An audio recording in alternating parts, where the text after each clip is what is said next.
Sorry, I'm gonna start again. Someone is dying of AIDS.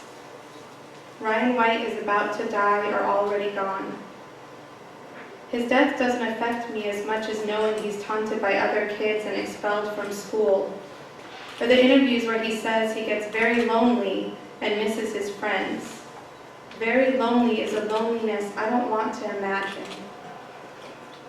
Even as the new family in our Twin Peaks neighborhood, where the thick fog and eucalyptus trees create a barrier between houses, where the neighbors are more likely to call the cops than to knock on the door, and the neighborhood kids more likely to peek into the windows than to play hide and seek in the alleyways. Even then, I have Anna and Rachel and Amelia and Amanda and our parents. And we have music. At nights of turning out the lights and sprawling out, all 7 of us on the living room floor, listening in the dark. Our mom and dad, like a Chicana Fred and Ginger, dance the mashed potatoes, the continental, the Charleston, and the twist, while the rest of San Francisco sits outside.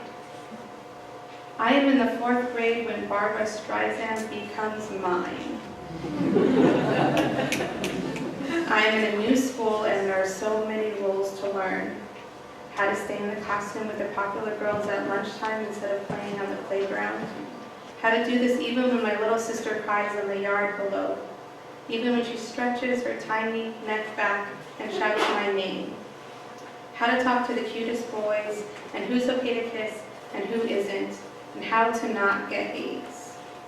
You can't get HIV from kissing, you can get HIV from sex, you can get HIV from blood, you don't die from HIV, you die from AIDS. Lesions means AIDS. Lesions means dying. The first time I hear Barbra Streisand's voice, my neighbor is lesion-free and sitting in a chair holding a garage sale without a sign. Boxes of records are pushed to the front of his garage till they meet the sidewalk.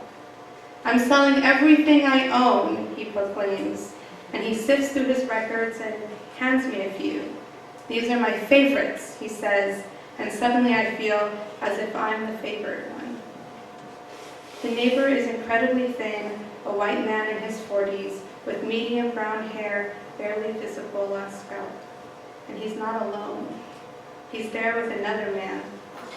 And this second man's attentiveness immediately gives away his love for the other.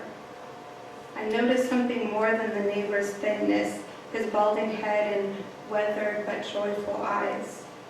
I know it now as a femininity, a flamboyance I discovered later as I listened to the Barbra Streisand Broadway hits album he gave me.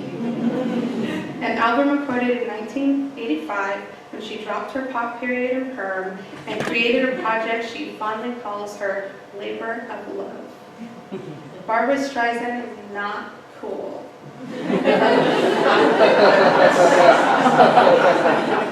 The other kids don't listen to this big-nosed little girl that never grew up like Barbie. But her voice reaches into me and pokes at a loneliness I try to pretend isn't there. As I listen, I imagine the neighbor's name is Michael. I imagine Michael listening to this very album in his home on the weekends. Imagine speakers installed through his house, a fancy drink of wine in his hand, volume turned high, Barbara's voice filling each corner, and Michael with eyes closed dancing around a marble-floored room. I imagine him sitting at a round glass table with a candlelit dinner and the man who loves him. I wonder if he thinks of the other man as she sings, "He will not always say what you will have him say, but now and then he'll say something wonderful. He has 1,000 dreams that won't come true. You know that he believes in them, and that's enough for you." Not long after the garage sale, Michael died of AIDS. I learned later that he planned his funeral down to the detail, the words at the service, the burial, the Barbara on blast. His death went against what I thought I knew of AIDS, the way I calmed my own anxieties around dying and seclusion.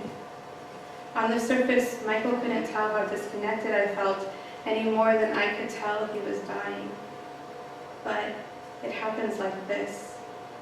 We have detached worlds, white man and Chicana, homeowner and renters, gay man and future queer girl reach across the abyss for only a matter of minutes.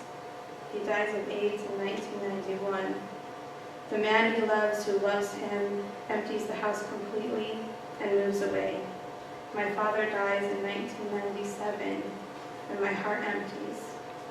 Eventually, our family moves. Eventually, I come out.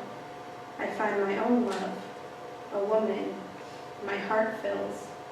And 22 years later, Barbara Streisand, Michael Streisand, my Streisand, sings in my mind like a record on loop, connecting us indefinitely.